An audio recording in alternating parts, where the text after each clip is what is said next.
When the woman saw that the fruit of the tree was good for food and pleasing to the eye, and also desirable for gaining wisdom, she took some and ate it. She also gave some to her husband who was with her, and he ate it. Genesis 3 6. There she is in the garden, standing before a tree. Genesis tells us that the fruit checked all the boxes. First, it was good for food.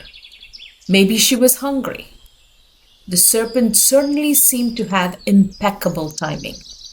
Temptation often shows up when our defenses are down. Food itself is a gift from God, but throughout history, it has also sparked conflicts, rivalries, and more than a few family arguments over the last slice of pizza. Food and poor choices seem to go together. Second, it was pleasing to the eye, aesthetics. Now, if the fruit looked like wet sock, we'd probably still be in Eden right now. But no, it had to be beautiful. The serpent knew his audience. He wasn't selling doctrine, he was selling vibes. Temptation rarely arrives wearing a warning label. It usually comes looking shiny, appealing, and completely harmless. Reason 3, and this is the juicy one: wisdom. Here's where the serpent's marketing campaign took off. Eat this and you'll be like gods, knowing good and evil. The irony: Adam and the woman weren't lacking intelligence. Adam had been entrusted with naming the animals and caring for the garden. They were created in God's image, but the serpent planted a new idea.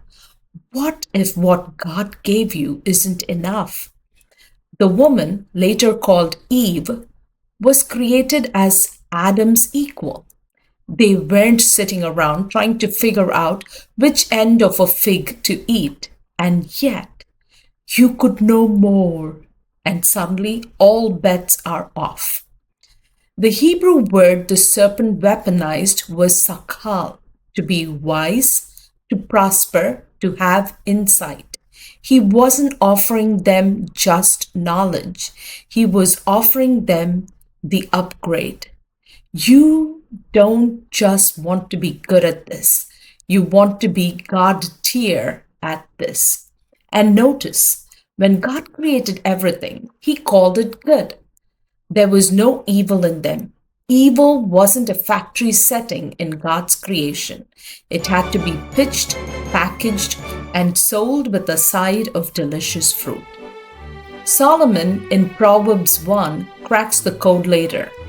All the wisdom you need for a good life starts with the fear of the Lord. No fruit, no snake, not even a very convincing argument about your untapped potential. Just ask the one who made you. If Adam and his wife had just paused and said, "Hey God, quick question about this tree," they would have found out that they already were made in his image and had everything they needed. The serpent sold them a subscription to something they already owned.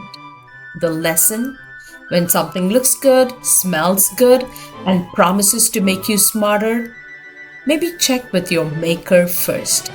That's it. That's the whole thing. Thanks for checking in. Please like, subscribe, and share so others can hear this good news.